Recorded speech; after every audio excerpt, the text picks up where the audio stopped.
Okay, so now we are going to do a formal proof by induction, and we're going to prove that 4 to the n plus 2 is divisible by 3 for all n, or all integer n where n is not negative, so n is 0 or greater. So the first thing you do is you write down the proposition, or statement, I guess. I'm going to use proposition as in a P.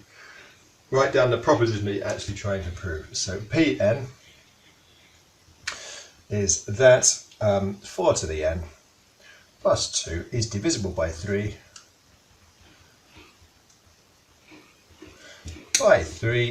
for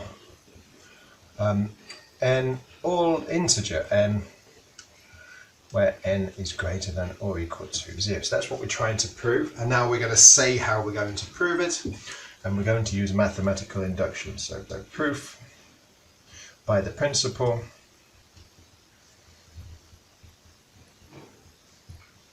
of mathematical induction.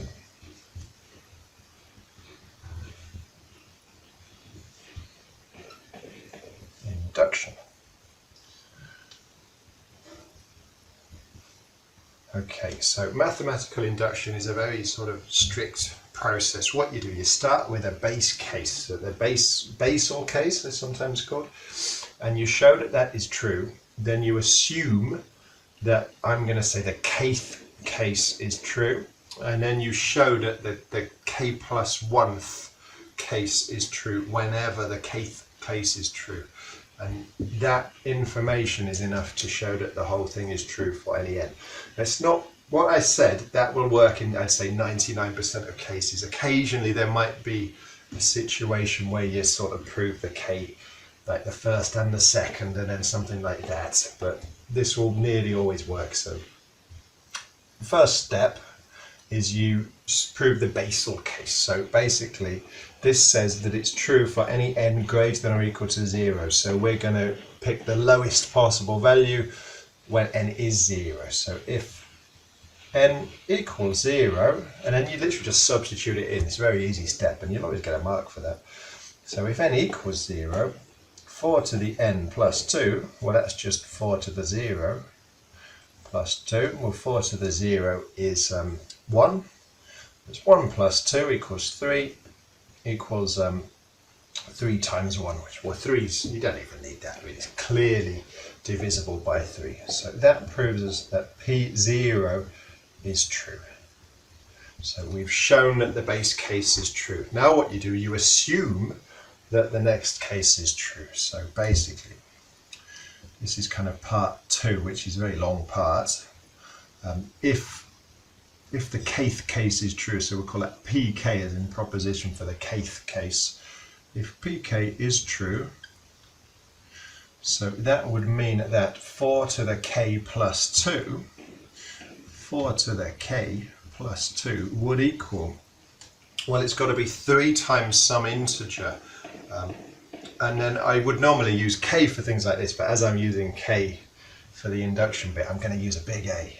So equals 3a, and this needs to be for some positive integer a, where a must be a positive integer. If you're not sure about the positive bit, if you think about it, we know that n's not negative, so that means that, well 4 is not negative, 2 is not negative, so this thing it's got to be, once it's divisible by 3, then when you divide it by 3, it's got to give you a positive integer back. So this is, we're assuming that pk is true, and if it is true, then this must be true, because that's what the definition of being divisible by 3 means. It means it's 3 times some kind of integer, right? So now we're going to write an expression for the next case, the p proposition k plus 1. So pk plus 1. So we start by writing this in terms of k plus 1. So that would be 4 to the power k plus 1 plus 2 equals 4 to the k plus 1 plus 2. Right, now what we need to do is mess around with this, or manipulate it in such a way that we can get this 3, we can use this assumed result in here. Now this, anything to the n plus 1, to the n minus 1, to the k plus 1, something like that, this is really common rearrangement you have to be able to do, especially this k plus 1. 4 to the k plus 1 is 4 times 4 to the k. So equals 4 times 4 to the k plus 2. Right, you really need to spot cases of this because they come up all over the place. Right, so what I want to do now is get a situation where I can get this 3a involved. So if you think about it, if I just put over, so we had 4 to the k plus 2 equals 3a. Well, that must mean that 4 to the k equals 3a minus 2. What you don't want to fall into a trap of is thinking that this, I can put 3a in here. You can't, because this 4 to the k is stuck with that 4. So I know that 4 to the k equals 3a minus 2. Okay, so then I can substitute that in here. So that equals 4 times 3a minus 2 plus 2. So now you've just got to do a bit of work on the bracket. So that's going to be 12a minus 8 plus 2, which is minus 6. And then we want to show that this is divisible by 3, so we pull a 3 out. So it equals 3 times 4a minus 2. We know that a is an integer, so 4a is an integer, 4a minus 2 is an integer, so this is of the form 3 times integer. Since p0 is true and pk plus 1 is true whenever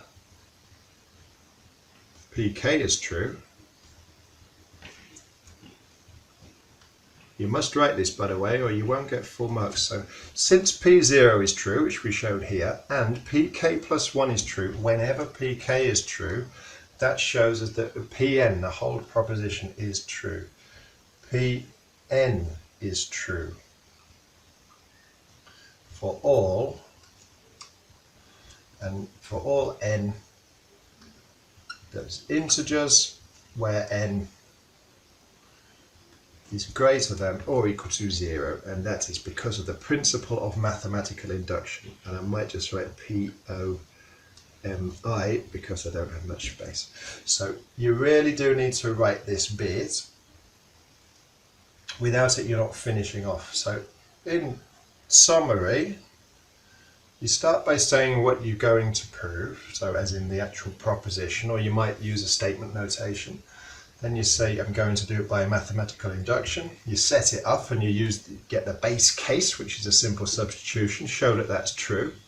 Then you assume that the kth case is true, and then you get an expression for the k plus 1th case, and then you show that that must be true whenever this is true. So remember, you've assumed this to be true, so you've taken this result, and then you've used this result, the 3a bit, to show that the k plus 1th case is true whenever the kth case is true. And that is enough to show that every time the current case is true, the next case must be true.